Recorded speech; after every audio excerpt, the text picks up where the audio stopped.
देख के गोरी मोर मन में चल जाथे।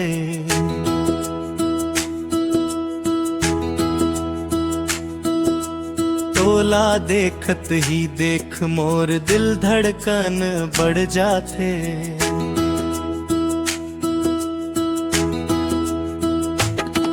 नैना के जादू मां मोर जिंदगी फंस जाथे।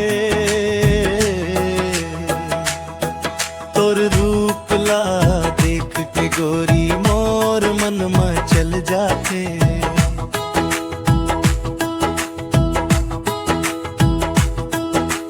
गाँव के गली मां जब तक धीरे धीरे आथस चंदा जैसे मुस्कान ले सबके दिल ला भर ले थस।